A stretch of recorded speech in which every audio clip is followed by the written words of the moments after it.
Ndị be anyị kenekwa m unu biko na agba m n'ote ga aka unu fọdewele mana asị m ka m bịakwa ka m wetara unu vidiyo anụnwa dị oke mkpa maka na o nwere ndị na-aga asị na m na-ekwu okwu na mpụta ntị vidiyo kwuru n'ebe m kwesịrị ikwu ka o si dele m n'obi hapụnụ m ka m kwee ka o si dele m n'obi kịta maka ada ama ndị na-abịa abala m mba na comment section hapụnụ m ka nwa anụ mmiri tọgbọlụ na iko biko nụ dododo so biko na okwu eji ebe n'ụbọchị nke taata bụ na afọ vidiyo n'akụkụ dị n'akụkụ ebe ọ nwere otu nwoke pụtakwa na si n'okpejugo n'otega aka ọ kwụsịrị ụka but something led to something ọ nọ ebe ọ na-achọ ihe ọ na-achọ wefu Bible old Bible odosa wee pụta ka o mee vidiyo wee mụọ ya ọkụ. Now I want to ask something now. Unu na ha amụ Bible ọkụ n'ike onye tonite na ọmụọ Bible ọkụ onye pụta ọmụọ Bible ọkụ all your personal property call. So ka isi amụ Bible ọkụ ahụ dịkwa ya mgbọsị mmadụ ya eje n'ebe a na-apị osisi apị je gote osisi apịla apị kpọọ ya chi ya at the end of the day ọmụọ ya ọkụ si na ọ na-azụkọ eme dịkwa na ya maka na ọ seti kịta o setu na asị na ndị ụka bịa gbaa ihe ndị nna nna anyị ha dosara ọkụ nke anụnwa ndị nna nna anyị ha ihe ndị nna nna anyị ha ihe ndị alụsị jiwe obodo na-agbalị ya ọkụ ihe eji echekwa obodo mana ịbịa gbaa Baịbụl ọkụ ego ka iji ego Baịbụl onye ahụ na-agba alụsị ọkụ chefucha na o nwere mmụọ dị iche iche ndị mmadụ ji ego ha jiji bute na mba ọzọ bubata na be ha decide ya na ha efekwazi si mụọ ya ọkụ ọgwụ a decide na ịchọ ịgba Baịbụl ọkụ so onye ọzọ na-eme omenala decide kwa sị ka agba ihe ọ na-efe ọkụ. Don't see it and pick offense. Do not see it and pick offense. Maka na odembu eme a na-akwa ese okwu na onye meghalizi nke ya osebe very soon na-akpụrụ mmadụ n'ọnụ ọ bụrụ ndị ụka pụta kịta na-agba shrine n'ọkụ ịmago ndị pụtasị na ha efekwazi na bịa gbaa n'ọkụ ibute nka unu asị na-emebisi ihe ọdịnala Igbo na-emebisi nke a na-emebisi nke ọzọ mana ihe mmadụ nwere na-abịa ekwu decide si na ọ na-azị efe mụọ ya ọkụ. So biko asị m biko asị Christian o nwere ihu na-ekwube na nke unu si kata ma ya amụ ya ọkụ si buli aja eje etoị na mmiri si hapụ ya ebe mmiri ka mmiri magide ya ma ya ka ọ baa n'ime ana. So biko nụ ejikwa m ihere a na-asị onye ọbụla na-agbụ Baịbụl ọkụ biko ọ bụ na egujugo chat ya m privately ngwa ka esi melụ m ya wee biilu ka m dosa biko dododo ịgbazi n'ihe ọkụ biko onwe na ego a na-egujugo n'iche ọzọ ego biko melụ m ya wee biilu ka m dosa biko na mụ nwa agụjube ịghọtago agụjubeghị m mana biko nenenụ vidiyo nwanne anyị nwoke mma akpụ ya nwanne anyị nwoke maka ọ ka bụ onye Igbo as long as no ka na-asụ Igbo na nwanne m nwoke ka ọ na vidiyo ekwu unu nụ ihe bụ iwu ọ si nye ihe ọ gụta na Baịbụl ma o ji wee gbaa Baịbụl ọkụ mana na-asị na mental slavery ndị mmadụ dịkwa egwu Jizọs na-ekwu esu ili na onye atụ zero na this video kwụ n'ọfọ. Ndị be anyị udo dịrị unu. Ihe nji n'aka ebe a bụ Baịbụl abụrụ m onye na-eme ụdị ya maka site na mara Chukwu na-eso m na ndị na-ekiri ekiri ọ mụ ka a na-akpọ ọdịnala bishọp. Yesterday na o nwere I don't want to call it argument enwere ihe anyị kọgide yesterday believer somebody be a believer na Christ gafere n'akụkụ ube m yesterday and we were talking ọ bụrụ argument is a mature discussion. O wee sị m na ya hapụgo chọọchị o nwere ihe ọ bịara na-ekwu and m wee jebe dọkụmentị anyị onye ọbụla ma na aga m chọọchị ọfụma ịbịa na Enugu Ezike jụọ maka m a ga-agwa gị na m jee chọọchị chọọ m ichi fada ejegide m charismatic ama na ọ na-eme ị na-eme anyị ebe a ị afụchi ebe a m niile ka ọ dị mgbe anyị ji ụkwụ na-arị mountain mana today anyị bụ ndị na champion for ọdịnala restoration site na mara Chukwu okike abịa mana enyemaka our ancestors. Man, after the person who caught ihe niile ọkọ yesterday, we be document no we for this Bible. We have a good news Bible. We see a man of Ezeaku. Because sometimes it's not about to carry Bible. But in Makuye the 99% of India and Indian Igbo because of religion. Don't even know what is inside. Gent. Ero na banunya we go First Corinthians chapter 7 verse 21. Osigi, were you a slave when you were called? Don't let it trouble you. That means this Bible was talking to me. I did not see, for many years in our church, I did not see this. Iyogoshibu, Muwa bonye slave, makamam na ndi ocha garo slave. Oh, muwa kana agwa. So the Bible was talking to me as a slave, and I should not let my slave, the chain in my hand, to trouble me. So many people get me because this is not my style. Man, I am beginning to attach emotions to what I do. So, Obunambe slave, I should not let it trouble me. So that I should go around, carry chain in my hand and in my leg, moving up and down. I should be proud that I am a slave. It is only a slave master. It is only a slave master. Biega gwa mmadu dokwa. Owebia na 1 Timothy, we sige. All who are under the yoke of slavery. 1 Timothy chapter 6 verse 1. All who are under the yoke of slavery should consider their slave masters worthy of full respect, so that God's name and our teaching may not be slandered. So, open I'm a slave. I should consider my slave master worthy, and I should respect them with the full respect, so that the name of God and the white man teaching will not be slandered. I want you to understand this. So many people don't care about technology or science or the progress of the people because of this book. They consider their slave masters worthy. They respect their slave master with all their life because of this book. And that is why you should travel from one country to another in Africa, and all of us are a mess. Now, I keep reading. Colossians chapter 3 from verse 22. Slave from verse 20. Colossians chapter 3 verse 22. Slave, obey your earthly masters in everything you do, and do it not only when their eyes is on you to curry their favor, but with the sincerity of heart and reverence for the Lord. Again in our fear. Pay attention in the video. So, Colossians chapter 3 verse 22 now, one that I should pay in everything on me, I should respect my slave masters. So, from the day one, some people, some race, I consider go Ọmenala Bishop as a slave. I bet you so many of our black brothers and sisters that are carrying this book have never one day read this or trying to understand what is going on. 1 Peter chapter 2 from verse 18. 1 Peter chapter 2 verse 18.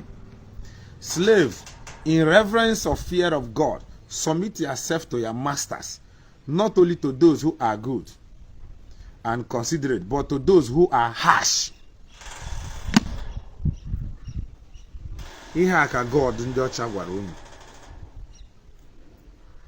In Igbo cosmology, enwere ebe Chukwu okike abịa amasị ji David Ogofuma. Because I'm getting to the point my heart will be paining me. Onwere ebe Chukwu okike abịa ama siri unu jere mmadụ or unu mewe slavery. And somebody is telling me na mụnwa bụ bishop bụ slave. Ya bụ ihe na-ewe m iwe. Because a lot of our community has been messed up. a lot of our village has been messed up because of this book. Amarom this book can on my house. Amarom this book can on my house.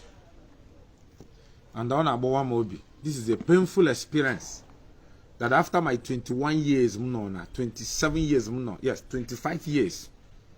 25 years of going to block rosary, going to vigil, going to baptism, going to confirmation, being in Catholic Church, being in charismatic, going to some Pentecostal, looking for the face of Jesus. I end up seeing myself being referred as a slave. So many people have died because of this book. I bet you this is the worst thing that ever happened to a black man. It's very, very painful that so many of us today is dying because of this. I was driving near one church, and I saw Ebakuro and Jamaica, where they molded and what they call it, and Jamaica. And right there, and Jamaica was matching his leg on the black man. And they call that black man Lucifer. It's very, very painful. I am that black man that in Jamaica is marching on his head. These are very painful. That so many of our brothers and sisters has been considered a slave. Use your time. Make out time before you burn your own. Make out time and go and read. Go and read all this chapter that I mentioned on this book. You will have pity upon yourself.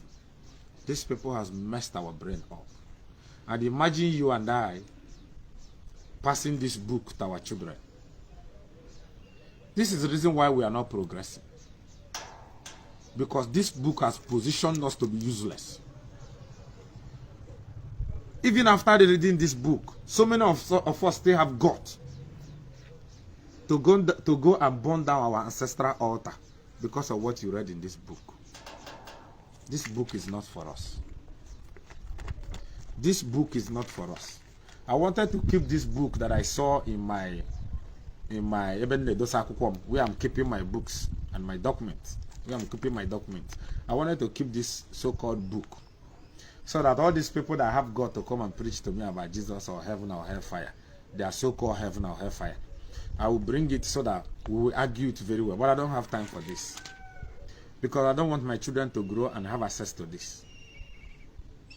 Imagine me spending my 25 years in the church only for me to wake up with the help of my ancestors. And today I am realizing that all this why this book is conditioning me to be a slave. That from day one, the writers of this book is a slave. I read it yesterday. I did not sleep. I made research, and I was researching about somebody called King James. Kedonyebu King James. King James was a king in England. He was a homosexual. King James slept with his mother and with his younger brother. After making some research yesterday, I was very shocked. I was very, very shocked. And I begin to begin to think towards the lifestyle of our ancestors. Egbe beru go bere. Onurube nwanne agbala ọsọ. Nwanne dị na mba. Ihe a ka ndị Igbo ji wee bi ndụ. And I begin to be ashamed of myself for spending 25 years in the church, castigating and insulting my ancestors. Because somebody conditioned me in this book. Somebody conditioned me in this book for many years. You know, sometimes when you wake up to reality, even being an Ejiofor, you wake up to see that some of the insults we gave to our ancestors, are they really going to forgive us? Because it's too much. These are very, very painful. Will our ancestors one day fully forgive us? And we will live peace with them ever again. These are very painful. That so many of our brothers and sisters are ready to give out their life. Proudly being a slave. Please, read this verse that I mentioned to you that I read yesterday. And you will be very shocked, and I know you will be very, very ashamed of you. Who are the slave masters? The white men. We should consider them worthy. We should consider them we should respect them with the maximum respect for taking me for slavery, for killing my ancestors. And you are conditioning me and my children unborn, my children and my children unborn, with this book. Because you know a day like this will come when there will be a free information. Yesterday I read a book of Job, chapter 8 from verse 1 to 10. And he said something. He said, a time will come when you are going to be confused. Or say, when that time comes, go back to your ancestors. Seek for the ancient wisdom. I have just gotten that wisdom from my ancestors. That my ancestors are not evil. That my ancestors are not evil. He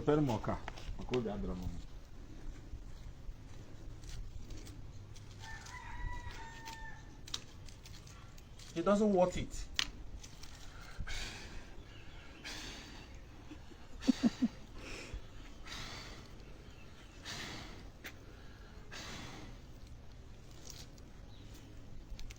Church Baru Mer Africa. Church Baru Merai is very, very painful. It's very, very painful. See where we are born in our shrine. So many people, I remember I'm buying on a charismatic.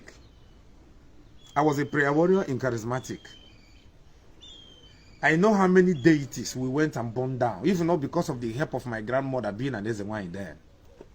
May her soul rest in peace, and may she reconnect back. That whenever my grandmother noticed that stupid behavior from me, she would buy fowl and went to that deity to plead on my behalf. Because I happened to be only child and her first grandchild. So many people that followed us in burning our ancestral altar, so many of them today are barren. Some of them are mad, are running mad in the streets. Including one intelligent guy from my village. I ain't chanting on a charism. Today he's mad. So many of them today are barren. Some of them today cannot feed their family. Some don't know when to move. They are confused in life. But we bring this Bible condition, right? I am here today speaking to you because I had a mother, a grandmother that understands, that knows that I am being foolish. I will not forgive anybody. How can you finish our ancestors and pass this book to us to continue being foolish? Enough is enough. I wanted to keep this book in my house, but I am done. Now me buy them. I am done. Imagine my daughter waking up one day to be reading this. That she should be proud of her slave masters. Imagine my son waking up one day to respect her slave masters. These are very painful. This is not the legacy that I want to pass to my children. I am done. If you come to church, we're 2 by 2 piawamish.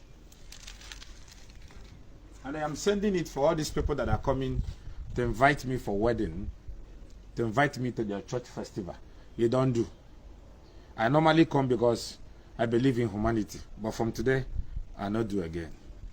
If you as a pastor or whatever you be as a Christian, as whatever, if you cannot believe in humanity first, believe in your ancestors, I see no reason of coming to do anything with you.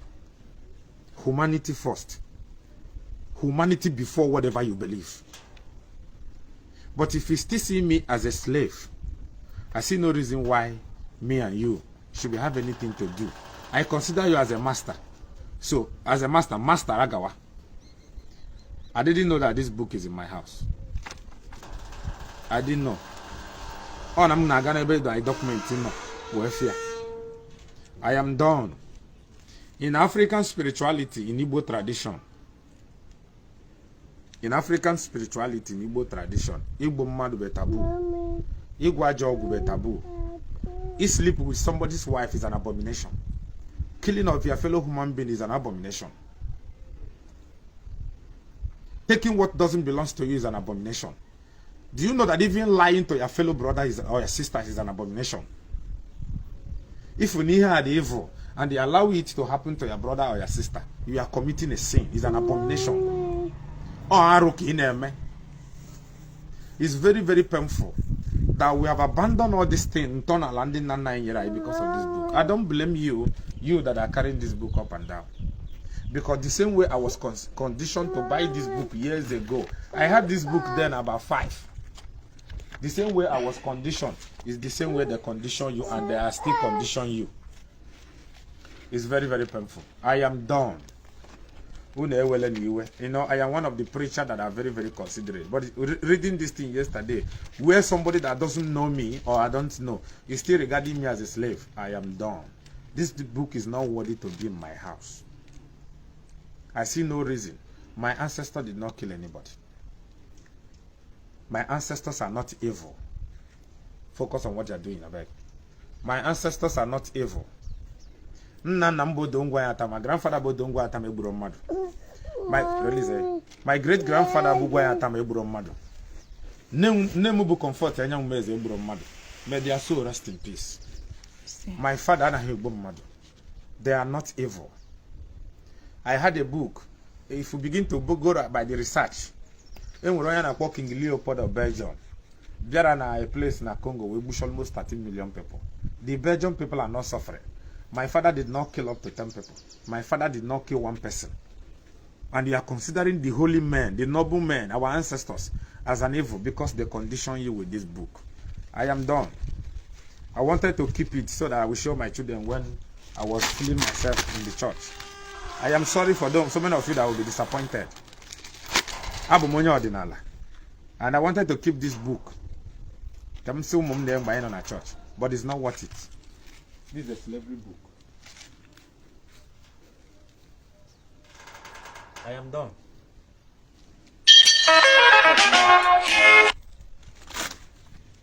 I am done.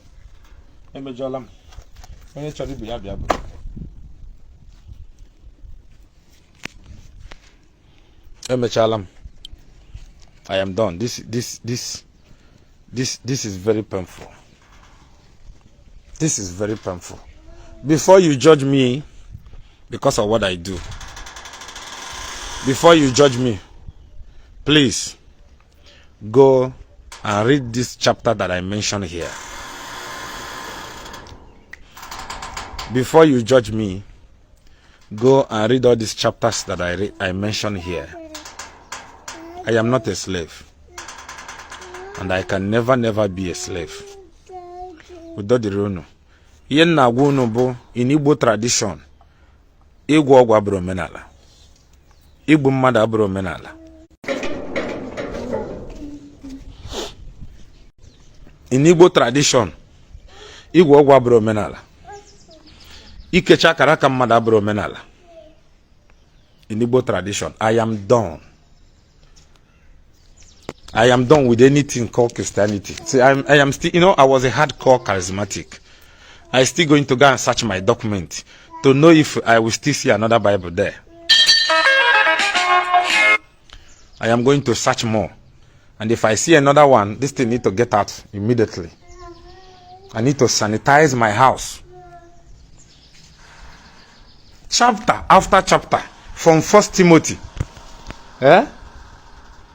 You need to join the program.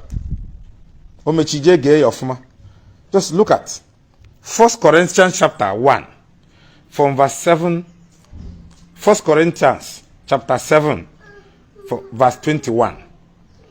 Were you a slave when you were called? Don't let it trouble you. 1 Timothy chapter 6 verse 1. All who are under the yoke of slavery should consider their masters worthy of full respect, so that God's name and our teaching may not be slandered. Colossians chapter 3 verse 22.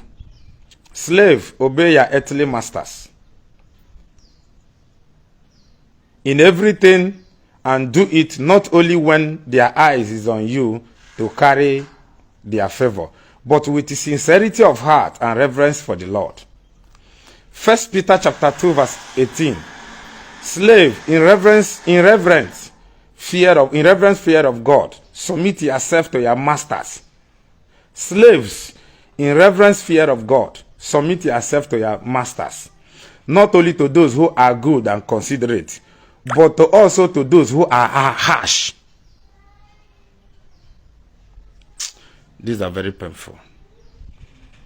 These are very, very painful. See, I am not the kind of person that will come and condemn your religion. If you want to be Islam, congratulations. If you want to be a Christian, congratulations. If you want to be a traditionalist, congratulations. In whatever you want to do, congratulations. If you want to be a Buddhist, congratulations. If you want to be a Hinduist, a Judaism, congratulations.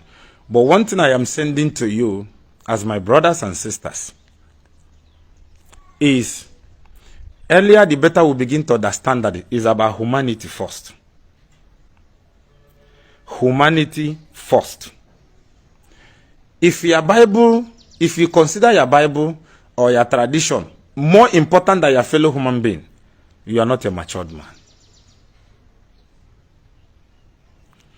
Humanity first. Don't allow your religion or whatever you believe to control you to the level of hating your brothers or working against your brothers. A Yoruba man is not your problem. An Igbo man is not your problem. Hausa man is not your problem. Fulani man is not your problem. A Niger man is not your problem. A Ghana man is not your problem. These are a black race. Earlier the better we begin to see we the black very precious, very unique, better for us. It is only then that we can now join hands together and move our society forward. If you are a pastor, don't allow the money you make or your understanding of your religion to make you work against humanity. Humanity first. Nobody's supposed to die because of religion. I said nobody's supposed to die because of religion. Nobody's supposed to hate any fellow human being because of religion. I am a traditionalist. I have never one day, I used to attend church function like, Bishop, I am doing wedding, will you come? I used to go. Bishop, I'm doing church anniversary, please, I'm inviting you. I will have to go. I am not coming because we believe in the same thing. No, I am coming because you are a human being. And Ofuku Oshisha they make a forest. Humanity first. Humanity first. If you are maltreating me because of religion, it means you are not ready, you are not a human being. Sometimes I'm beginning to understand the theist. Those people that doesn't believe in the existence of anything, they believe in humanity. I think it's the best. Humanity first. Abumaka Ejiofor. Omenala kaneme. But even the spirit here knows the importance of humanity. Egbe beru go bere. Ndu mmiri ndu azu. And that is why we preach it. Obun Igbo onye Omenala. For my brothers that are practicing tradition, please. Obun Igbo onye Omenala. Ajo ogwu abro Omenala. Ikecha karaka mmadụ abro Omenala. If you are in tradition to practice mysticism against your fellow bride, you are a destroyer, not a builder. You are a destroyer, not a builder. If the reason why you are preaching tradition is to maltreat or to step in people's toes, no, you are not a matured man. Tradition is people's way of life. You need to preach the uniqueness of the tradition. No onye na-eme omenala dị egbu mmadụ. Na onye na-eme omenala dị agwọ ọgwụ. Na ajọ ọgwụ abụrụ omenala. Na onye na-eme omenala dị ara nwunye mmadụ. Na onye na-eme omenala adị eme one thing or the other. This shall be our birthmark. If you are Christianity, you need to preach. Na yincha ni nebofu.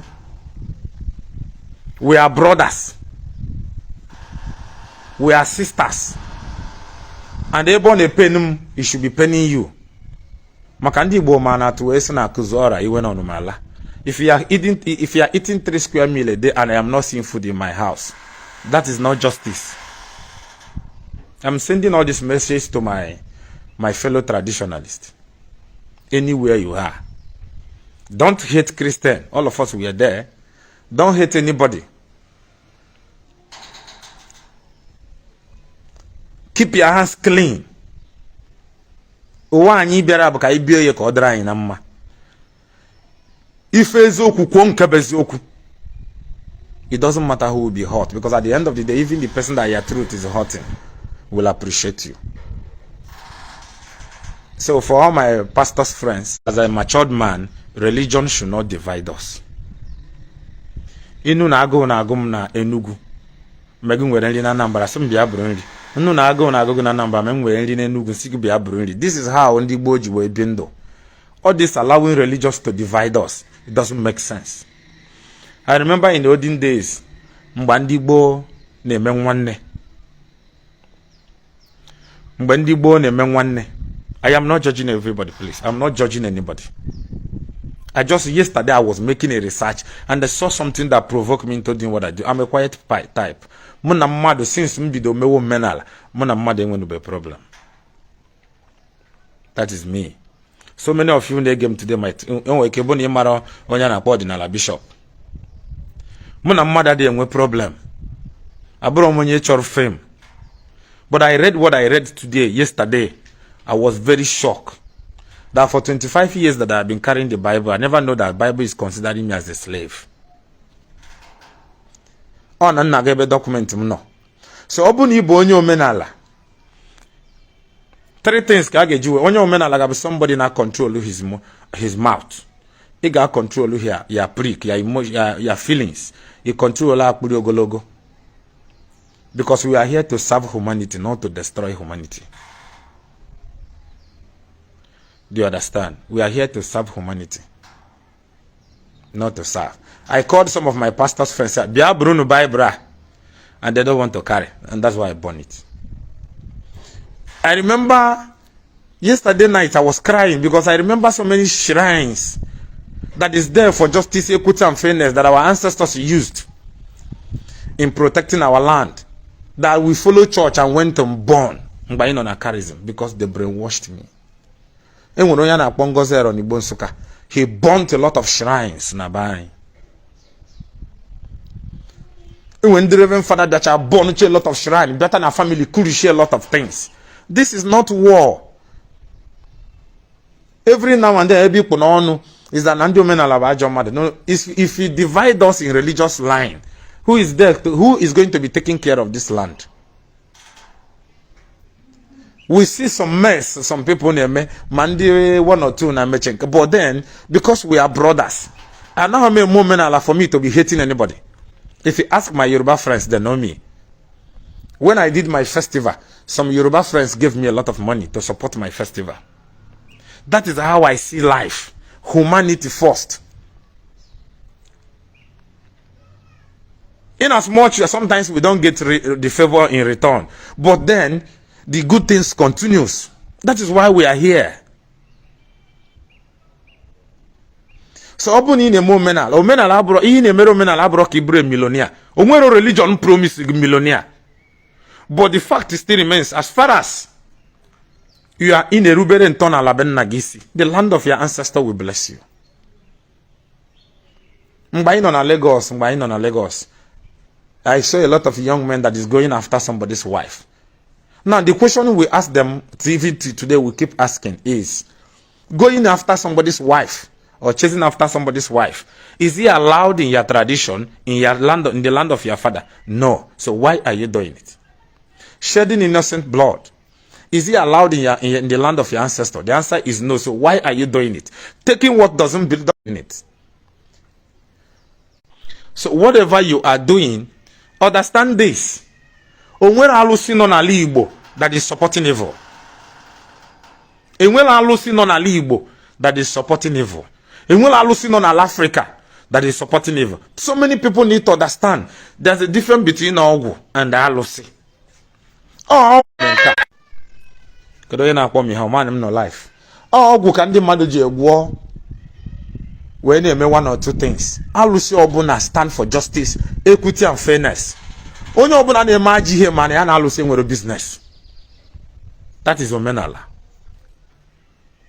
Onye ọbụla na-eme ajọ ife mana ya na-alụsị nwere business.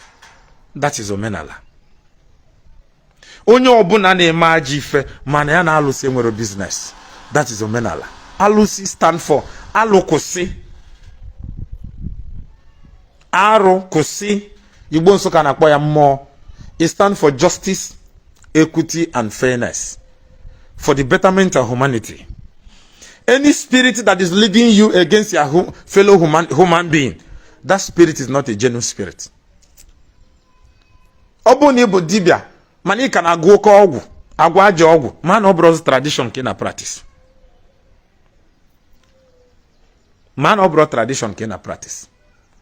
Obu ni bụ dibia na ego ka na control gị, mmadụ butere gị ego gị ma aja ife, ije eme ya, man ọ bụrụ dibia ka ị na-eme. You are just an evil man, hiding in tradition. And in due time, the land of your father will ask you a question.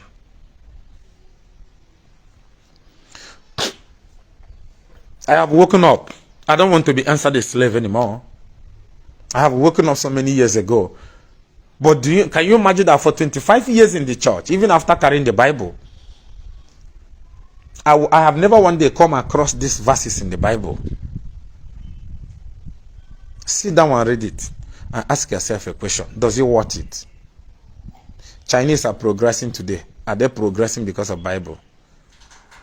They are progressing because they begin to study the natures around them, the environment. Indians are doing marvelous today. Is it because of the Bible or because of the Igbo tradition? No. Indians are progressing because they study the environment. So for us to Ndi Igbo to progress, we need to study our environment. For our brothers, our good brothers, you're about to move, they need to study the environment. Every race, you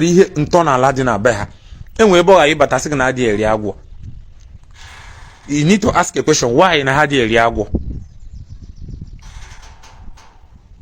Ina kọrọ na ihe a maka na onye gburu nwanne ya anaghị abụ odogwu. Onye deceive nwanne ya anaghị abụ odogwu. Onye na-ala nwanne ya n'iyi adị abụ odogwu. I know somehow you may understand or you may like to drag me. I am not your enemy. Mụ na gị bụ nwanne. That's just the fact. Mụ na gị bụ nwanne. And what hurt you hurt me. That is how we should be seeing life. Obu na mgbe gboo na obu na nwoke to chọrọ ịrụ ụlọ everybody ha na-arị before nke a na-eji ihe a na-egbuteche na mountain na-edozi ma ụlọ ọtọ mud house. He will call his friends. They will gather together. They will share hand, they will join hands together and build their brother a house. When last guy can eme nwanne? Because you are seeing me as a traditionalist.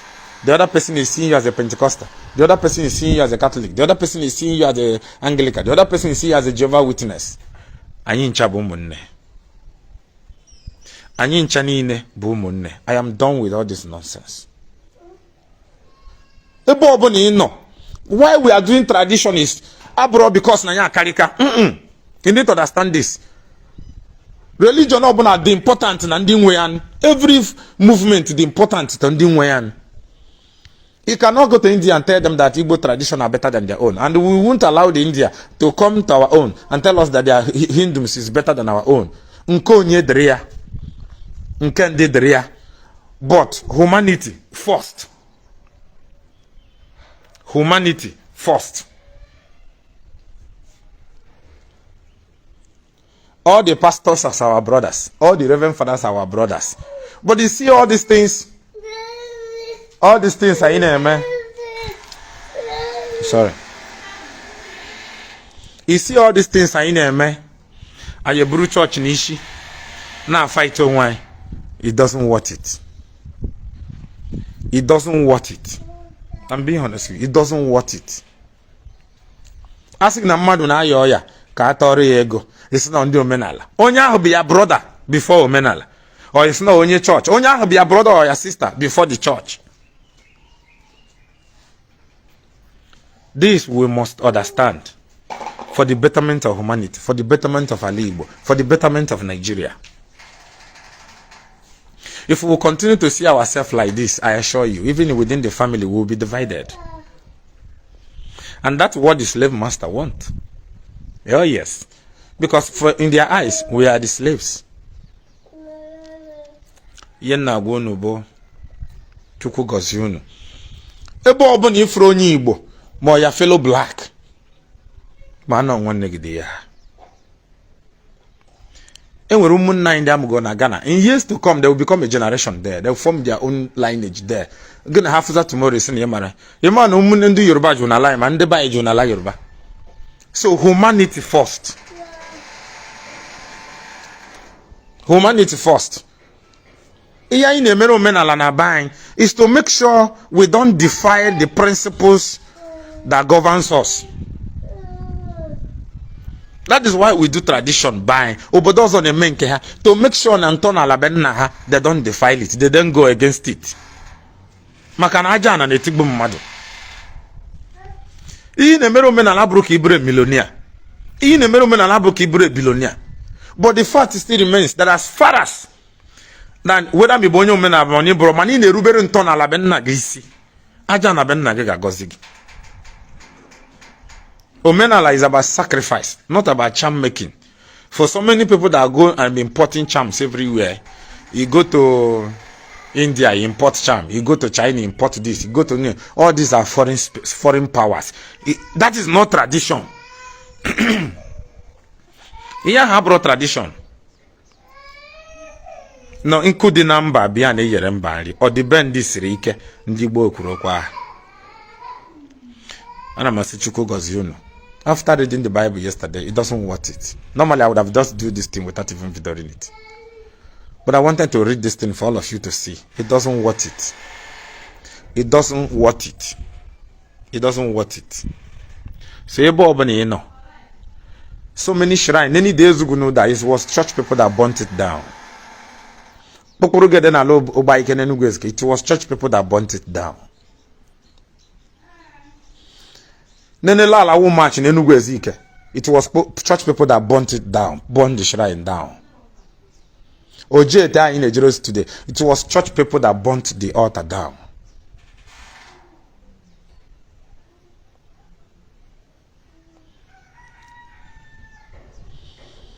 Should we continue to mention? Why are we bringing religious word that doesn't worth it? Humanity first. Don't look at me as a traditionalist. I will not look at you as a Christian. Let's see ourselves as a human being. Humanity first. Go with that. EMG today is for let you know that even in absence of religion, in absence of religion, first.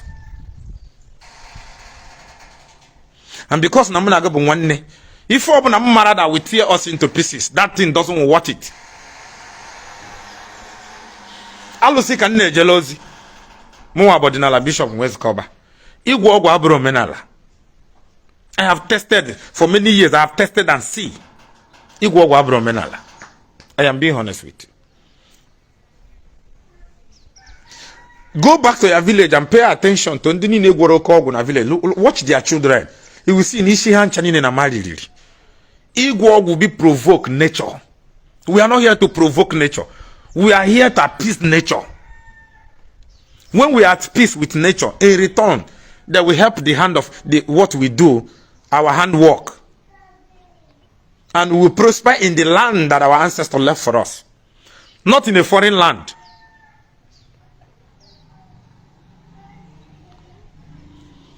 Onye ọbụla ga-abịa gwa gị sị gị na igwe ọgwụ bụ omenala ma nọ ndị highway. Onye ọbụla na-agwa gị sị gị na igwe ọgwụ na ị ga-agwa ọgwụ wee bụrụ millionaire, bụrụ billionaire ma na onye ahụ mara ya na-eme. Why we do tradition bụ nna nna m gwara m mgbe ọ dị ndụ.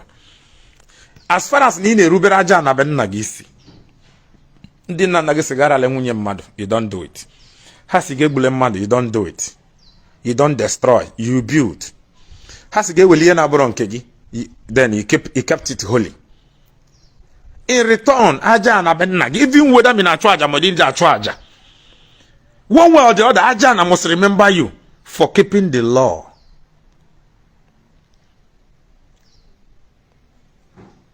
In the book of Jeremiah, they said, go and ask your ancestors a question.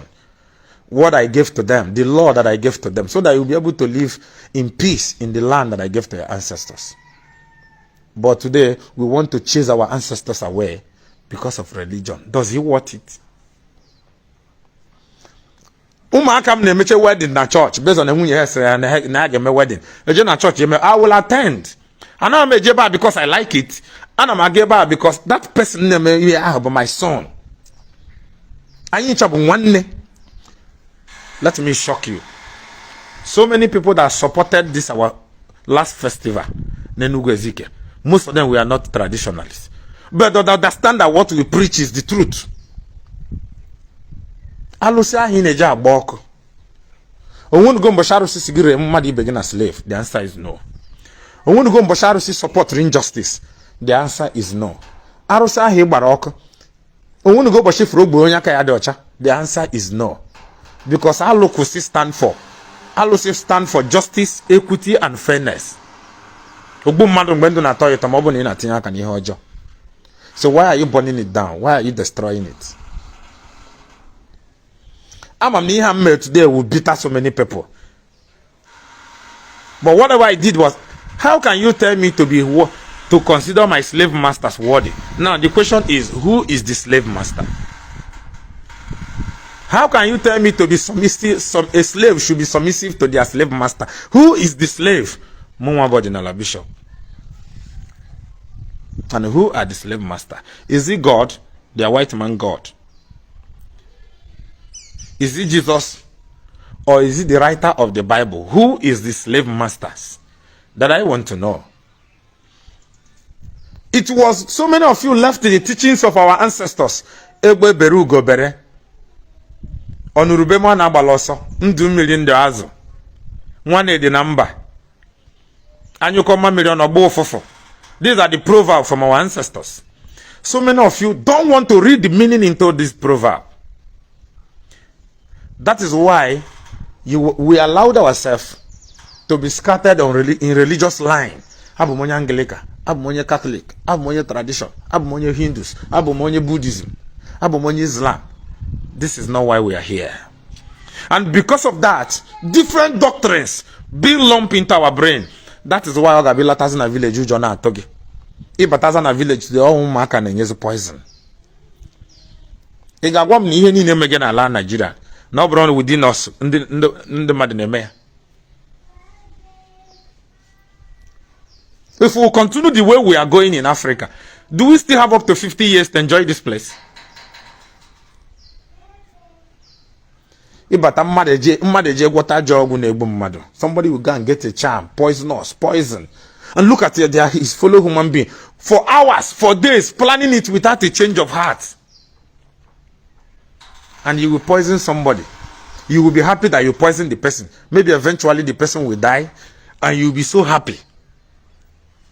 One day, it will be your job. You plan evil for somebody for 2 days, 3 days, 4 days. You still don't have a change of heart to forgive. My son came to my house yesterday that somebody is owing him 3-point-something million. And the person refused to pay. Then he tried. And the person paid. And the person has been paying and the money remained like 700. And the person don't want to pick his call again. Forgive the person. Yes,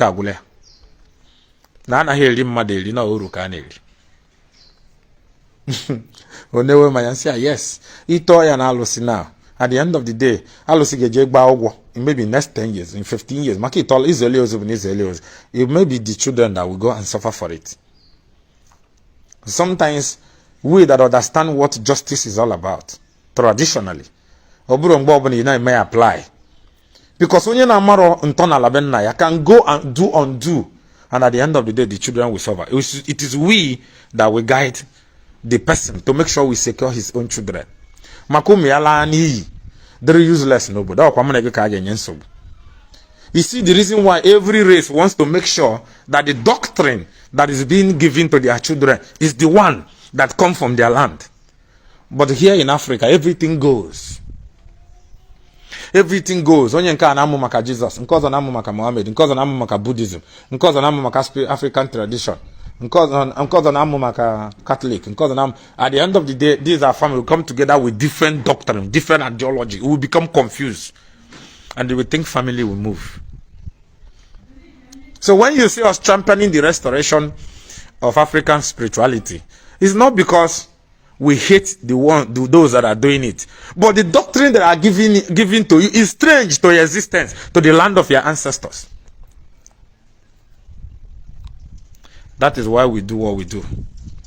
Maka ọ bụrụ na mmara na Igbo mmadụ bụ ajọ mmadụ, gị nwa ma na Igbo mmadụ bụ ajọ mmadụ, onye nke amara okeke na okorie na okafọ na okenkwọ amara na Igbo mmadụ bụ ajọ ife, then we will not do it, and then we will live in peace. Ọ bụrụ na ime anọ ihe a ka obodo unu na-asọ nsọ, mụ nwa ma anọ na-asọ ya nsọ, onye nke ama anọ na-asọ, we will not go and go against it. Then we will live at peace, in the land of our ancestors. We will live in peace in the land of our ancestors. Ọ bụrụ na mgbe gboo na mmadụ rụcha ụlọ, how many of them gba fence? And ezoli mgba, how many people ka eji ebe ezoli in olden days ndị na-agbara fence? Today anyị na-agba fence, tinye door, bulletproof door. Still, we don't have peace. Because we have defied our land. We have defied our land. So when we see us championing the restoration of Ọmenala, not because we hate what you do, or we want to close your business center. No, I am a champion of, unless Nibu chief priest obodo, unless no Oguma chief priest obodo, that the spirit demands Niga to be praying, to be Iga Noro na Goro obodo 4247. Obu Nibu Dibia money based in wine. You must have something you are doing. I can well into the business again, me. Ki we nyere ndu ga aka. Mboshima na mgbe gboo dibia akpatara ego. Ihe anyị bịa izo bụ ndụ. So how many dibia today ka ọ ga-abasị akedi ihe nwere ị na-eme? O point anyị. Ị ga-enwere the business ị ga-eme to support your family. Ọ bụ na mmụọ ihe mmụọ ga-emezi gị gosi nke ahụ ị na-eme. Mmụọ wetezi nke ọ na-eweta beza na mmadụ bịa be gị ka ịzọpụta ya. Mmụọ wetezi nke ahụ isi ha thank you. Ọ bụrụ every morning nọrọ na beg doing nothing. Afternoon nọrọ na beg doing nothing. Night nọrọ na beg doing more. You must have something you're doing to contribute positively to society. It must impact life positively. There is even joy in working. When so many of you feeling, you don't know.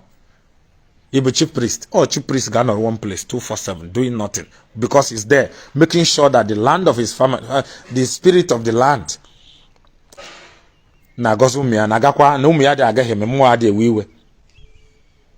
and to make sure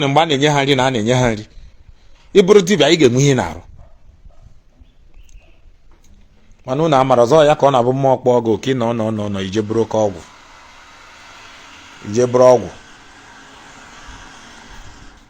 ije bute ọgwụ ajụọ gị si na omenala ka ị na-eme ọgwụ ọbụla ọ bụ ọgwụ dị na be gị ma nke na-egbu ma nke na-azọ ọzọ dị na be gị ọ ya bụ omenala ibe ime ịlawa tomorrow kwụtazi gatawa afụfụ onye gwa gị na ọ ya bụ omenala ịlawaza tomorrow kwụtazi gatawa afụfụ. So we are not supporting anybody. If only Omenala and in Iwaji, we are not supporting you. If only church and you don't want to reason, we don't support you. As what we support is humanity first. When I was in the village during the December, I know by my dad, my village home. During the December, somebody came in. I met you gonna be my dad, but I one dibia no na kukubai. Somebody came in, na rather poison. Instantly, onyo bia na be we see ya, nigi if going to head the busy, when did another diva stood up immediately, we see amba. Somebody is dying. Go and tend to her. Because it's about humanity first. Now, ajujum juru eba ha na onye nyere ya poison. And why? Gina yonazana. Gina yonazon why? I chọrọ elu ya ọ bụ na onye ọzọ sị gị ya ma nlọ gị kedu ihe abụ iwe gị ga-eji wee nyere ya poison gịnị bụ iwe gị ị ga-eji wee nyere ya poison what is your anger kedu ihe abụ na ọ bụ ya bụ iwe gị ị ga-eji wee nyere ya poison so many people will come to village today and be scared. Yes, why won't they be scared? Because onye nke ọzọ has been filled up with foreign doctrine. Onye nke ọzọ has been filled up with nka doctrine. We no longer reason.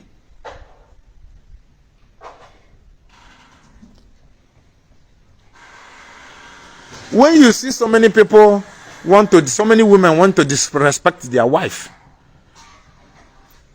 because their pastor says so, don't blame them. It's in the Bible. Slave should obey their slave master with maximum respect. Slaves should consider their slave master worthy. Slaves should obey their slave master, even the ones that are harsh and the ones that are good to them. So it's not their fault. Now the question is, you as a pastor, or you, okay, let me finish with pastor. You as a pastor, if you watch that woman and her marriage destroyed, are you going to marry her? You as a dibia that is brainwashing people, agamagworogo kite, agamagworogo Bobble, agamagwonka. If you destroy somebody's destiny or somebody's home, are you going to be happy? One day, humanity first. Udo dịrị unu. Chukwu abịa ma gọzere m unu n'eke n'olie na afọ na nkwọ. Ebe ọ bụla ị nọ, imegide business ọwara nta nọ nke igbu mmadụ, sị ha na ị chọrọzi. Imegide business ọwara nta na nke imerụ nsọ ala, sị ha na ị chọrọzi. Maka na onye dị ndụ na anwụ anwụ. So many of us in the bar today, we don't know how, we are not sure of next 10 years. So why not calm down? Follow ntona labenai. Esolo nande ne maybe. So nande ne doze. Ndi Igbo live a collective life. Today we are living an individual life. Nkem. So nkem. That is what is killing us. So I did whatever I did because I got a chapter whereby I called some of my friends to interpret this thing for me. And they couldn't. I am not against your faith, but I'm against having such property in my house. Alusim Nejerosi today. Alusobon and Nejerosi today. Nchopta tomorrow. Non ebonyaka ya docha nwanne mbunye ya. Say na obere ya kemne gekwara. Because it's about humanity first. The reason why you don't reason the way I reason, but you're not in a position whereby people come to your house. Now listen. Ndi Igbo si neburu ozu nwa onye ọzọ. Oduke bụ ukwu. You see that dead body in a favor nebi na agafe nwanwu. You just zoomed off and passed because it's not a relative. Somebody is in pain somewhere of losing a mother or a father or a brother or a sister. So everybody matters. Everybody matters. Today I cannot forgive. One you must forgive. That is why there is offense and there is forgiveness. When somebody offends you, apply forgiveness. I am the only dibia for 6 years now. Ndu South Africa ni neme business and eliego. Na abia ka atom made aroshi ke munu nu sheje. Omen sigamba. Jiri nwayo. The only time I get you with mmadụ arụsị bụ na awụfuru ọbara mmadụ na egburu mmadụ. Mana ọ bụ na ugwu a ejiri nwayo sowe ya. Unu jinu nwayo. Anyị emebichelekwa obodo anyị. Anyị emebichego be anyị. One of my son, engineer na bia na nkem, we buy a motor. Somebody came in to pray and another person said, shut up, don't talk, don't pray, useless, Jesus, useless. Nime motor. He was telling me 2 days ago. I was laughing. You know why I was laughing? That is brother against brother because of religion. That is brother against brother because of religion. You see why religion is killing us? Manobu na nyi nchani nejide nke nna nna anyị hapụrụ anyị itete n'ụtụtụ were ọjị. So many, see, I don't blame some people in the church because so many of them thought the reason why so many people are still in the church today is because they think that Omenala Igbo na agwara ha na na-ekecha karaka mmadụ na na-egbu mmadụ na na-enye mmadụ nshi. Ihe abụrụ Omenala. Ajọ mmadụ bụ ajọ mmadụ. Omenala stand for justice, equity and fairness. Imaria hi ga-eme mmadụ emege wute ga-emele onye ọzọ. So Chukwu Abiyama, from today henceforth, even in the Bible they said, burn down that strange God that you are worshiping and follow me. Chukwu Abiyama, henceforth from today, Mụ na ezinụlọ m na ana m agọnye ya n'ọfọ. The world should bear me witness. Chukwu okike abịa maka anyị ga-eso. Anyị ga-follow ntọala ndị nna nna anyị. And any of my child or any of my wife, in case if I marry plenty tomorrow, that will decide to put his hand or her hand in anything evil, Akamadraya. Because I will never teach my children to do anything evil. If they refuse to follow my path and decide to do evil, Akamadraya.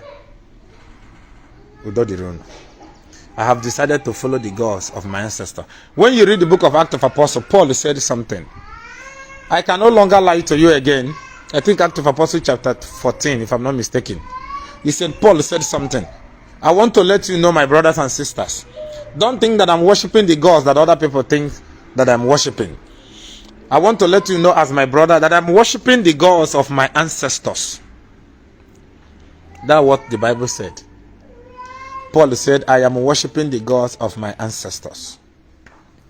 Maybe I will need to bring that chapter. Let me look for the book. I don't want to quote wrongly. I don't want to quote wrongly. Where is my book? Where is my book? Where is my book? I'm looking for a book. No. I think I have it. Yes. I think I have it. Let me look for the chapter. Look for the chapter. Paul was making a confession. Don't think that I'm worshiping the same God like others. Act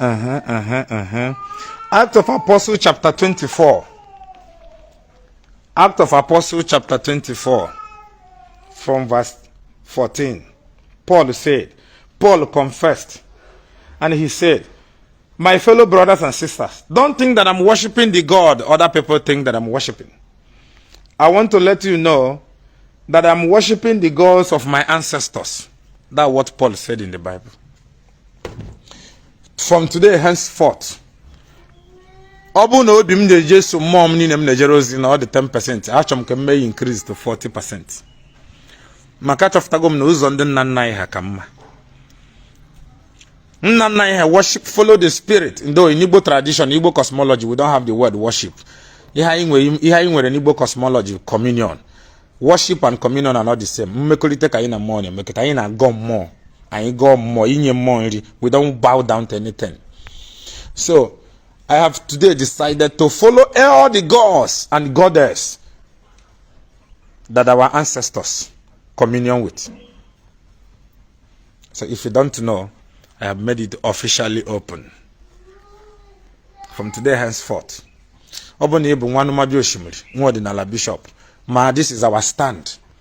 We cannot afford to live here, and after when we are dead, when we are gone, our children will begin to rain insult, begin to split or begin to insult our memory, our grave. No, it's not going to happen. I have decided to follow the gods of my ancestors. Azaka Ejiofor obodo, from today henceforth. Azaka Ejiofor, nejere anụmabi osimiri ozi. Now, from today henceforth, if you are a pastor, if you want to invite me for function as a human being, I will come. But if for me to work for you, don't come again. Don't come again. Man, obu no ya na aya gi. Mo no ya na aya family member gi. Mo no ya na aya any of your members. Biaga menye go obu ga gwo hoya, because that is the work of humanity. Is the kind of in English. Is saving humanity. So we are not going to reject that one. Obu no onyo ya na aya ai ga gwo ya. Obuno oya ka ina agwo. Obuno bro ya ka ina agwo. Anya make call chonde otu anyị maka ofu onye adịara ihe niile ekere ọrụ eke. Anya chonde otu anyị mara agwo ya do otu ahụ agwo oge dị oya. Mana ọ bụ ka abịara ọrụ gị ọrụ be nke as a pastor, no, stick to your lane. Bishop, church m na-adaza ada. I no do again. It is very bad. Even Bible said this. It is not good to give children's food to a dog. I am not saying you're a dog. I'm just quoting a Bible. You are not a dog. I'm just quoting a Bible. So humanity first. Ọ bụ na ọya na ya gị bụ onye church, anyị ga-agwọ gị ọya. Ma ọ bụ na nke anyị na-agwọ. Ma ọ bụrụ nke anyị na-agwọ, anyị eme call. Kedu onye mmụọ ya agwụ ya na-agbara ama nwere ụdị ọgwụ dị otu a ka agwọ mmadụ ọya. Anyị je wetara gị. Don't fear about money. It's about saving humanity first. And that is what we are going to do. Udo dịrị unu. Chukwu gọziere m unu. Ihe ọ bụla ị na-eme, kwụba aka gị ọtọ.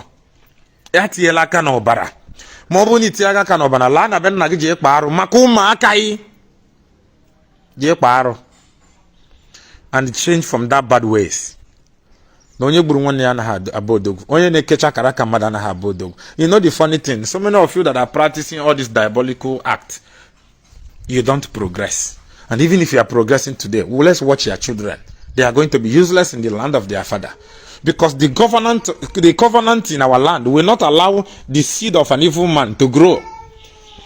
So how will you feel after reigning? And when you are gone, your memory will be squashed. The ancestor lives for the sake of today. So we need to live today for the sake of tomorrow. Omenala justice, equity and fairness. Because na mmadụ na ribu na ebu dibia na ị na-arụ mmadụ ọrụ ndị manụ ya na-emaji ebe because na ọ na-enye gị ego nwanne see a stop ya hone summon courage because if you don't do it. I was one day I told my wife, any day chọpụta na nne m ihe ọjọọ, pick my children around to your father's house so that they will not partake with evil. But if you keep it and keep hiding it, you and I and the children will suffer. Mana because na mụ nwa bụ bishop chọpụta na gị nwa bụ nwunye m atinye aka n'ihe ọjọọ, ị na-allow now. And the same thing I told my dad. In the memory of our lineage, my great-grandfather was a chief priest. My grandfather was a strong traditionalist. And when my grandfather na go for yon ekubu, ya mari ihe ga-eme nwoke, ihe ọjọọ ga-eme nwoke si ya mee ikpe ma ya. Ya gbunugo nwoke ikpe ma ya, ya gbunugo nwaanyị ikpe ma ya. Na tụrụ kpakpọs na ejiri ike egbe ogwe nọ ngọmọfọ. Ma ọ bụ fọ bi dideja nwanyị. Osima ma emenube ihe a onye ọbụla na-echere echiche ọjọọ aja na Igbo aja na be nna ya aja na ndị bụ gwa ya tama gị je lụọ ọrụ ya ọgụ na enwere ike na mmụọ na gbara ya oru. It is only holy men that can make this kind of declaration. These are not prayer. It is a declaration. If I am never planning evil against you and the plan evil against you, my aja na tigbo ogun ụzọ, it's a declaration and you must know the state you know ya as a holy man. Udo dịrị unu. Chukwu gọziere m unu. Like I said before, omenala abụrụ ka ibe buru ego. Omenala ekwere nkwa na ị ga-abụ millionaire. But one thing is certain. As far as na ị na-edozi ihe nọ na be nna gị, na-erubere aja na be nna gị isi. Na-achụ aja maka ihe dị na be nna gị. Onye na-erubere ala be nna ya isi, ntọ na ala be nna ya isi. O nwere ihe ga-eme ka aja na be nna gị ya itinyere gị aja n'ukwu ka i ruo ebe ị na-eje. So ihe ọma ahụ ị na-achọ na ị ga-achọta ya. Ihe ọma ahụ ị na-achọ na ị ga-achọta ya maka na ị na-erubere aja n'isi maka na mkpụrụ onye ezi omume na-epu ome. We are the seed of this land and this land must make us to germinate and bear fruit. Chukwu adịra ma gọziere m unu. I am not a slave. My children will never be a slave. Udo dịrị unu. Ihe ọbụla unu na-eme ya dịrị unu na mma. Chukwu abịa ma gọziere m unu. Ọ bụ na ebo dibịa wepụ aka n'ịgwọ ọgwụ ka anyị dozie ebe anyị. O nwere obodo ejiri aja ọgwụ wee mara. America with nuclear weapon, they don't use it against themselves. Russia with nuclear weapon, they don't use it against themselves. I see no reason why so many of you that have this knowledge of wickedness should be using it against your brothers. Drop that thing. Drop that thing. When I close my eyes, what I see is how your children are going to suffer. Aja and Abenagu will uproot all your seed and you come back and suffer for it. So drop all those things. How will you feel na nwa gị tomorrow rụpụta ụlọ ị na-enwe anwụrị na-ekwe na nwa gị etole, somebody will come and kill the person, kill him or her? Will you be happy? Will you be happy? Nwatakịrị gba mbọ cross Mediterranean Sea ije obodo oyibo survive alata ruo ụlọ ka o mee mma ya happy na mpa ya happy ije ewere poison target we ije kocha karaka. Ọ bụ na your own son, will you be happy? So many young girls today are lubedi because probably na nargo hakaraka mo na agbara hocho. If it is your own daughter, will you be happy? Ihe ani na akọwara go bodinala egbe bere ugo bere ndu mmiri ndu azụ. onwere alụsị nọ n'ala Igbo na support ihe ọjọọ. I bet you.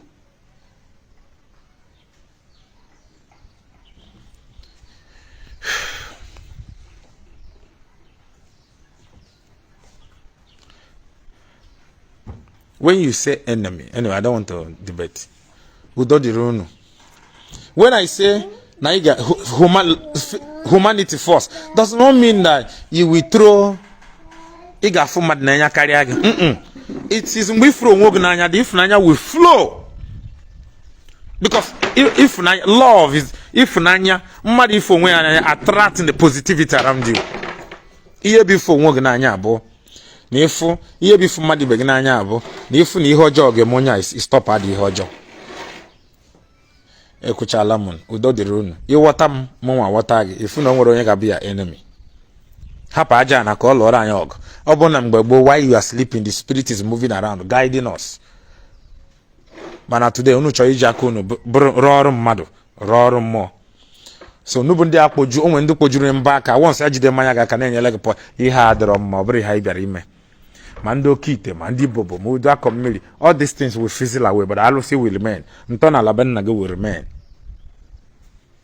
Udo dịrị ifu na nwa okeke na-emebe ọfụma ma nke gị emebebe ọfụma be happy with nwa okeke so that nwa gị bụ nwa orie na ọ ga-adịrị ya mma echi na-enwe ndị bịa ụwa mgbede nwe ndị bịa ụwa ụtụtụ onye ọbụla must not make money the same time.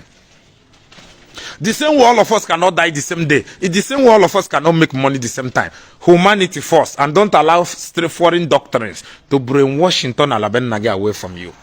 Udo dịrị unu. Chukwu gọzere m unu. Amen. Ihe nna agwa gị bụ abịa n'ala Igbo na-enwe mmụọ na-enye ego, mmụọ na-enye nwa, mmụọ na-enye arụsị ike, mmụọ na-enye nchekwaba, mmụọ na-enye ọmụmụ. But don't abuse it.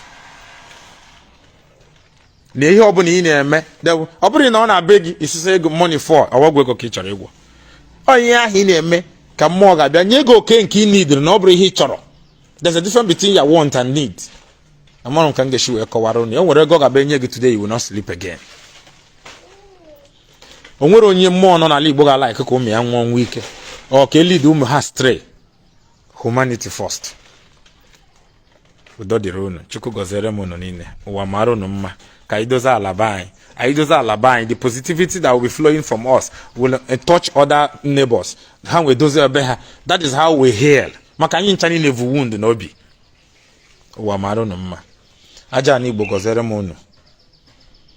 Aka ji ọfọ niile ndị aka ji ọfọ na-agọ ga-abata n'isi unu. Bụ ọfọ ọma ga-adịrị unu na mma. I was talking with my friend, a chief priest. Now, on ebe anyị na-ekwu okwu na a na-awụfe aja too much. We see and ihe ga na-eme bụ achụcha aja by the end of the month. Ije kpoko ha ncha niile gaa ọfọ. Ichie ọfọ n'ala. Na ọfọ niile agọrọ ebe a bụ nke ọma na ọ ga-ele. Onye ọbụla tọrọ agba ebe a na onye ahụ enwerego onwe imechi ịgba ya ọkụ. Ọsụmọkwa ya sị yes. Well, all this thing behind need bụ ihe nọ. So many chief priests ka bụ young man. The man ọ bụ na mgbe gboo na our age adị ebe alụsị. Oh, because na anyị bịa kwasasha na be anyị. Alụsị demand as ụmụaka bịa bụla alụsị. Where are the elders that are going to guide us? We will continue to shout. That alụsị bunyere gị abụrụ ka ime ya abuse is for you to go and save humanity. Ụwa mara unu mma. Amen. Chukwu gọziere m unu. Ihe ga-eri ama nke ọgụ ma nke ga-eri gị gbata aka n'ebe ị nọ. Onye ọbụla na-echere gị echiche ọjọọ ma ga-echere moto ga-etigbu ya n'ụzọ. Udo dịrị unu.